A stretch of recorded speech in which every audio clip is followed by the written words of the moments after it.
Good morning. Happy Friday, everybody. 5th of April. No, it's not. It's the 5th of February. I'm going around the bend. Don't worry about it. I hope you're all well and you've had a good week. I've had a great week, actually. I had 2 whole days off this week, which was lovely. I could do all sorts of fun things that I wanted to do.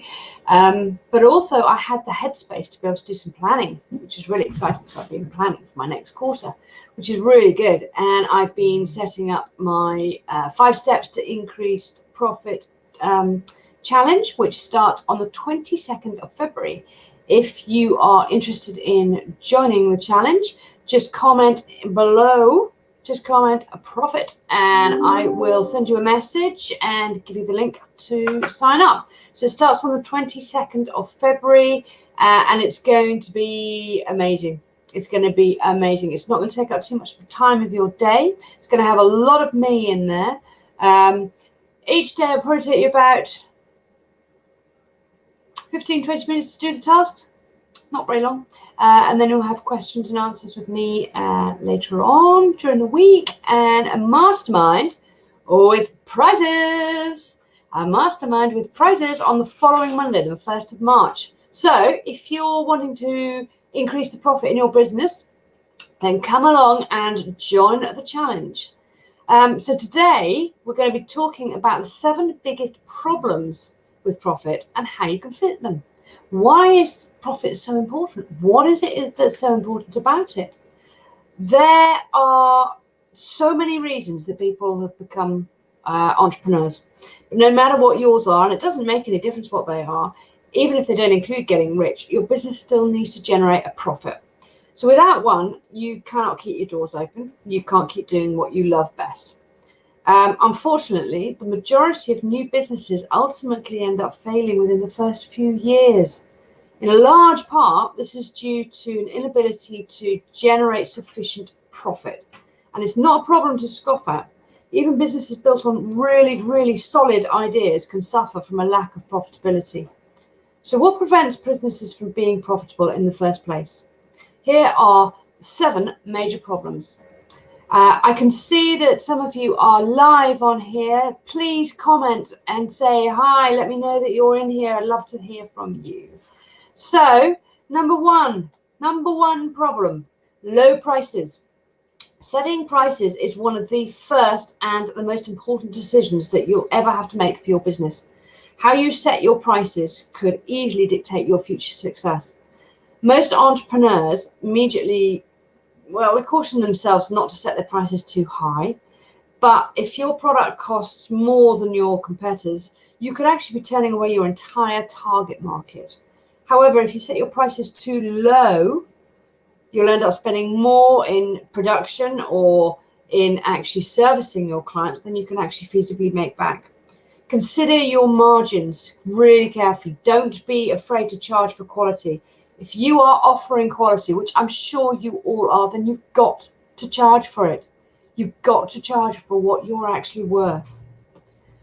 Number two problem is too much overhead. We can always cut down on our overheads, can't we? There are some things that your business absolutely has to have to survive without fail. However, you may be overestimating what your needs are in certain key areas. For example, do you really need that huge, great big unit just for you and 2 other employees who you're running the business with? Do you really need to invest in that piece of machinery that's only going to add a little bit of marginal value to your finished product? Do you really need that other online course is it really going to add to your business or not? Think very carefully about your overheads. If you spend too much here, you can create a hole that's just too deep to dig out of, and you don't want to do that.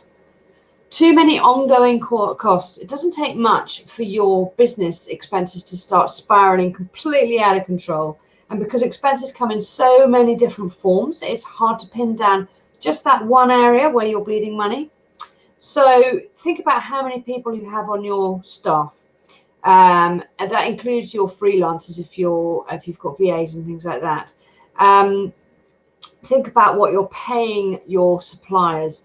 think about how much it costs to produce that one single product, or to run that one course, or to service that particular client, or whatever it happens to be. Even monthly variables like utility costs, is there any way that you can possibly cut them down? The unseen or the hidden costs. Now, this is number 4. This is really, really important, okay? You may have a really solid expense plan worked out, but there are going to be some expenses that you probably haven't even prepared for or thought about. They're generally lumped into your general expenses, or your regular expenses, or your miscellaneous or sundries. As an accountant, we don't like general, miscellaneous, or sundries. We like things to be categorized, really. For example, if your business runs into, say, emergency repair needs, that event could seriously demand huge amounts of the revenue that you've got saved up already, if you've got any money saved up. If you aren't already preparing for your taxes, your insurance, things like that, you could end up burning into that as well. All it takes is a few unplanned expenses. This is why we try to get everybody to do a cash flow forecast, and we set it up for them, but then I want them to run it, because I want them to understand it. And I think it's absolutely key, because I don't necessarily know what unexplained expenses you've got coming up. I understand, I know about your VAT, I know about your corporation tax, of course I do, but I don't necessarily know that that you've got, I don't know, repair of something, a piece of machinery due in 3 months' time. I don't know that. So you have to put that into your cash flow forecast. Therefore, you start to really understand your numbers. And this is why I give my clients now access to their cash flow forecast themselves, so that they can start working on them, because I think it's really, really key to do that. And this is also why I try to get my clients running profit first, in order that they are saving up for their taxes already, so that they don't have that nasty big expense and shock. They're also saving up for their VAT, because remember, VAT is not yours, it belongs to the government, and it's really, really important to remember that. And sorry, I've just seen the cuts. Oh, Nikki and Kate, good morning. How are you? How lovely to see you. So yeah, we were talking about unseen and hidden costs and expenses. Fierce competition. This is number 5. It's possible that your expenses and your prices are absolutely fine, but you're facing competition just too tough to keep up with. So think about if you've got products or services, and they're similarly priced to yours, but objectively, you know that they're offering a better service than you, so more people are going to go to them. You've got a lot of competition going on there, so you need to find a way to differentiate yourself from the competition, and one up from at least in one key area. What could that be? It could be price, it could be quality, it could be experience, it could be all sorts of things, to be quite honest with you. It doesn't matter what it is, but differentiate yourself. As accountants and bookkeepers, a lot of people think that they can compare apples with apples. They can't. No accountant, no bookkeeper is the same as another one. We all do things in completely different ways, and you have to gel with that accountant if you're going to be working with them. But if you can differentiate yourself in your business, so say you are a virtual assistant, what can you do that's different to all the other virtual assistants that are offering the same things as you? What is that one thing that you can do, that you can put out there to say, I do this differently, and get the clients that you want? Differentiate yourself, and then start to charge more. Number 6 is a lack of market awareness. You could be suffering from a complete lack of market awareness. Some of us do. If your product is, or your service, obviously, is at an ideal price for both you and your customers, you still might not be actually generating the profit if no one knows it exists. Your greatest tools to overcome this obstacle are obviously marketing and advertising. They can be a bit upfronty, costy, but it depends. Social media marketing and advertising pretty much is free, unless you're going to go for Facebook ads or something like that.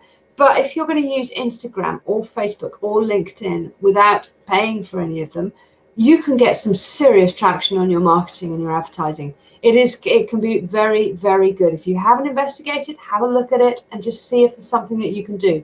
It can be a little bit of a black hole. You can disappear in there for days, but when you come back out again, you've got something going on. Make yourself more visible. What can you do? Can you do a Facebook Live like this on a Friday morning? Well, don't do it on 10 o'clock on a Friday morning because that's when I do it. But could you go on Clubhouse? I've been investigating in Clubhouse. I've just taken on 2 new clients through Clubhouse, completely randomly. No idea quite how it happened, but it did. I've only been in a couple of rooms. I've listened to a lot of conversations. Quite a lot of it I find totally over the top and unnecessary. But there's some really, really good advice in there. And if you get a really good bio on there and you've got your links on there, like I've got my link to my challenge, I've got my link to my ebook, I've got my link to my Friday focuses, I've got my link to my Instagram account.